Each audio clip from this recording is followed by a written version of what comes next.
여러분 안녕하세요. 이번에는 태양계 중에서도 특히 신기한 볼거리 중 하나인 토성의 고리에 대해 이야기해 보겠습니다. 지금까지 토성의 연구는 어떻게 진행되어 왔고 어떤 수수께끼가 숨겨져 있을까요? 제6행성의 양치기 위성이라고 불리는 천체가 있는 이유는 무엇일까요? 토성의 고리는 모두 몇 개일까요? 그리고 왜 수를 세는 것이 어려울까요? 여러분, 여기는 토픽입니다. 지금부터 이 대답과 그 밖에도 많은 정보를 보내드리겠습니다. 그럼 시작할게요.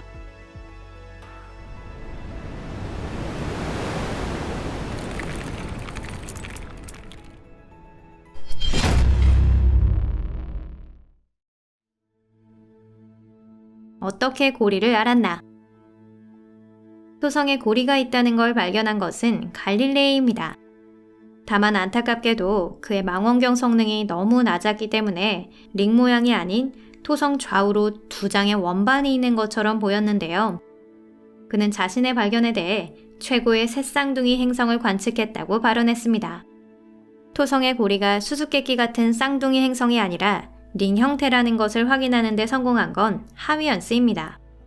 갈릴레이의 발견으로부터 반세기 가까이 지난 일이죠.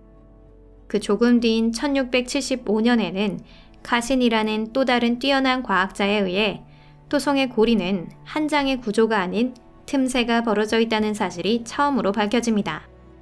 이 틈새는 그의 이름을 붙여 카시니의 간극이라고 명명되었습니다. 그 후 3세기에 걸쳐 많은 과학자들이 토성의 고리에 대해 연구했습니다. 그렇게 실제로는 많은 링이 있다는 것과 한 장의 구조가 아닌 작은 얼음 입자들이 모여 있다는 것이 해명되었습니다. 하지만 토성의 고리에 탐사기가 보내지기 전까지는 링에 얽힌 많은 수수께끼가 미해결된 채로 남아 있었습니다. 처음으로 토성에 도달한 탐사선은 1979년 파이어니어 11호, 현 시점에서 마지막 탐사기는 카시니입니다. 사실 앞으로 소개해드릴 정보의 대부분이 이들 탐사선에서 가져온 겁니다. 이외에도 스피처 등 우주 망원경으로부터도 흥미로운 정보를 많이 얻을 수 있었습니다. 반지의 제왕. 첫 번째로 이름 짓는 방법에 대해 조금 설명해 두도록 하겠습니다. 토성의 고리 중 가운데 큰 것은 본체로부터 가까운 순서가 아닌 발견 순으로 라틴 알파벳 문자가 할당되어 있습니다.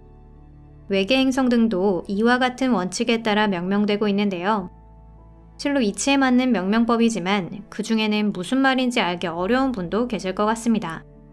자, 거대 행성이라면 모두 링이 있는데 가장 크고 아름다운 건 바로 토성의 고리라 할 수 있을 겁니다. 고리의 성분은 얼음이나 눈의 작은 결정이 대부분이며 건물이나 거대한 암석만한 크기의 무너지기 쉬운 큰 눈덩어리 같은 것도 포함되어 있습니다. 모두 우주치고는 매우 느린 속도로 토성 주위를 돌며 정기적으로 부딪히고 있습니다. 토성의 고리는 상당히 넓지만 두께는 30m도 되지 않습니다. 고리의 구조는 불안정한 데다 정기적으로 층으로 나뉘며 작은 고리나 소용돌이, 파도가 나타났다가 사라지고 있습니다. 토성에 가장 가까운 위치에 있는 것은 1933년에 발견된 D고리입니다. 이는 폭 7,500km 정도의 어둡고 얇은 링인데요. D고리의 가장자리는 토성의 중심에서 67,000km 떨어진 곳에서 시작하여 서서히 토성의 대기로 옮겨갑니다. D고리는 토성의 중력의 영향을 가장 강하게 받고 있고 높이 20m의 파도나 기묘한 무늬까지 생겨나고 있습니다. 토성의 중심에서 74,500km 거리까지 D고리는 거의 끊임없이 C고리로 이동합니다. 1850년에 발견된 C고리는 D고리보다 폭이 넓고 밝은데요. A고리나 B고리와 비교하면 어두워 보입니다.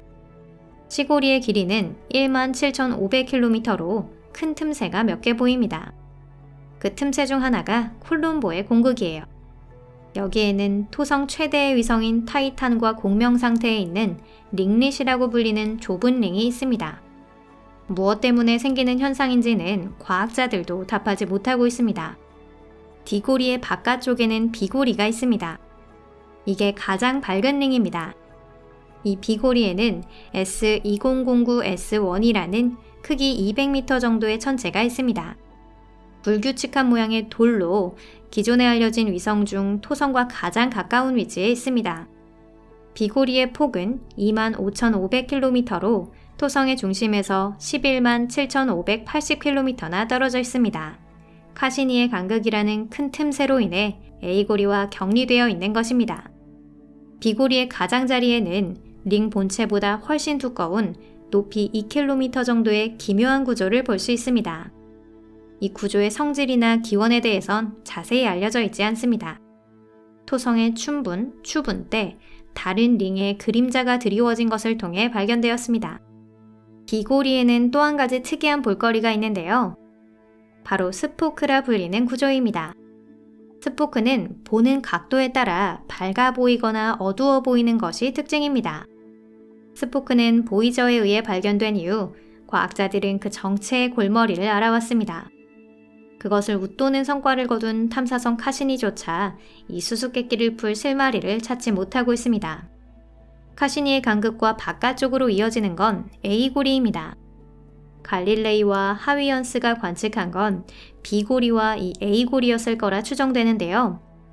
A고리의 폭은 14,500km가 조금 넘는 정도로 B고리만큼은 넓지 않습니다. 다만 그 대신 두께가 30m 정도나 되어서 토성의 고리 중 가장 두껍다고 알려져 있습니다. A고리에는 판, 다프니스, 아틀라스 등 토성의 위성이 몇 개 보입니다. 또 A고리와 B고리에는 문넷이라고 불리는 작은 위성이 몇 개 발견되고 있는데요.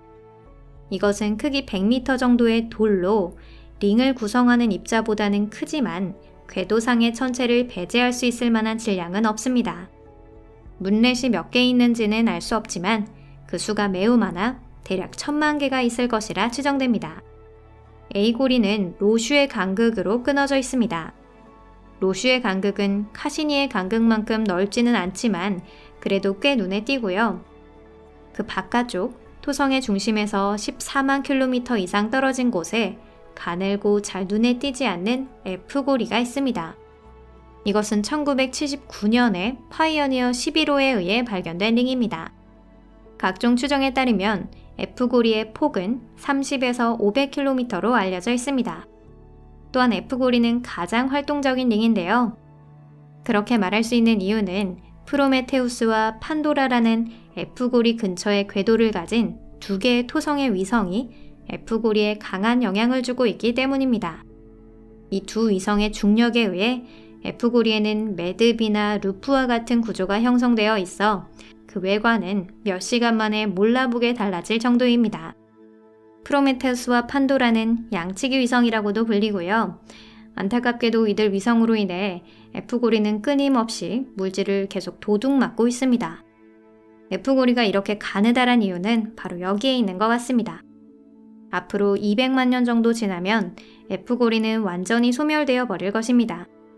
F고리와 다음 G고리 사이에는 야누스 에피메테우스 고리가 있습니다.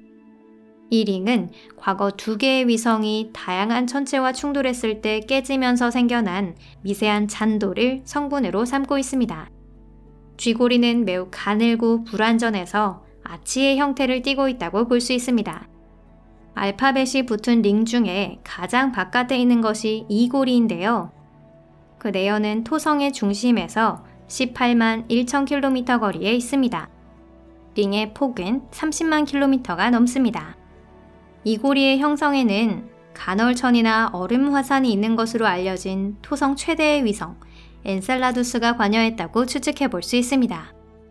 이 위성의 간헐천이나 얼음 화산이 수십억 년에 걸쳐 우주 공간에 물질을 계속 방출하면서 일종의 흔적이 남은 것입니다. 2009년에는 가장 바깥쪽에 있는 마지막 링이 발견되었습니다. 이것은 다른 어떤 링보다도 토성과 먼 위치에 있고요. 폭은 600만 킬로미터로 다른 링을 모두 합친 것보다 몇 배나 넓은 링입니다. 이 링에는 알파벳이 붙어 있지 않고 포에베 고리라고 불립니다. 동명의 토성의 위성인 포에베에서 태양풍에 의해 뿜어져 나온 먼지로 이루어져 있다고 합니다. 다른 링과 달리 포에베 고리는 어둡기 때문에 고성능 망원경을 사용하더라도 지구에서는 거의 볼 수 없습니다. 자, 여기까지. 토성링의 신기한 세계를 둘러싼 여행은 이것으로 끝입니다. 여러분 끝까지 시청해 주셔서 감사합니다. 새로운 정보나 흥미로운 정보들은 많았나요? 이 영상이 마음에 드셨다면 좋겠습니다. 영상이 마음에 드셨다면 좋아요도 꼭 눌러주세요. 그리고 채널 구독이 아직이신 분은 구독 버튼도 눌러주시면 감사하겠습니다. 그럼 잠시 동안 작별입니다. 다음 영상에서 뵐게요. 안녕히 계세요.